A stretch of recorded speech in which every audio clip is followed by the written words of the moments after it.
এক শকুনের বাচ্চা তার বাবার কাছে একদিন বায়না করল, বাবা, আমি মানুষের মাংস খাবো।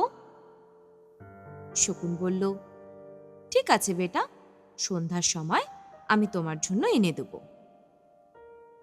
শকুন উড়ে গেল আর আসার সময় মুখে করে এক টুকরো শূকরের মাংস নিয়ে এলো। বাচ্চাটি বলল, বাবা, এটা তো শূকরের মাংস, আমি তো মানুষের মাংস খেতে চেয়েছিলাম।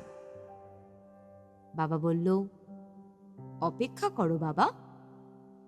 শকুনটা আবার উড়ে গেল আর আসার সময় এবার এক টুকরো মরা গরুর মাংস নিয়ে এলো। বাচ্চাটি এবার রেগেই আগুন, বলল, আরে বাবা, এটা তো গরুর মাংস, আমি মানুষের মাংস খেতে চেয়েছিলাম।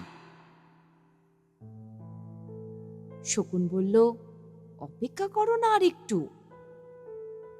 ধীরে ধীরে শকুনটি উড়ে গেল এই দু টুকরো মাংস নিয়ে।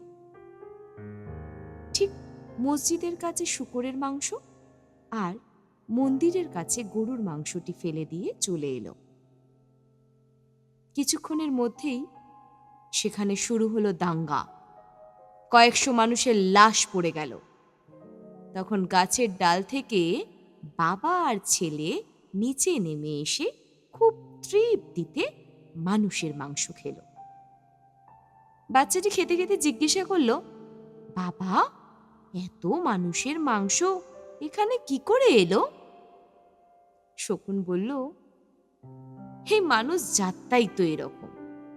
সৃষ্টিকর্তা এদেরকে সৃষ্টির সেরা জীব মানুষ হিসেবে সৃষ্টি করেছেন, কিন্তু ধর্ম আর রাজনীতি এদেরকে আমাদের থেকেও হিংস্র বানিয়ে তুলেছে।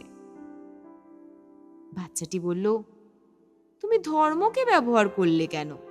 কতগুলো নিরীহ মানুষের প্রাণ চলে গেল, রাজনীতি করলেই তো পারতে। বাবা হেসে বলল, তাতেও তো নিরীহ মানুষের প্রাণই চলে যেত। ধর্মটা আবেগের জায়গা, তাই ফলাফলটাও তাৎক্ষণিক।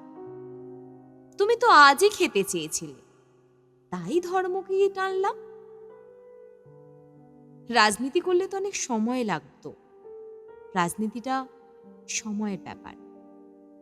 বাচ্চাটি বলল, তোমার অনেক বুদ্ধি বাবা। শকুন বলল, আরে ধুর, এটা তো আমার মানুষের কাছ থেকেই শেখা। এদের একটা অংশ যখনই কোনো অনিষ্ট করার চেষ্টায় ব্যর্থ হয়, তখনই সহজ রাস্তা হিসেবে ধর্ম আর রাজনীতিকে ব্যবহার করে।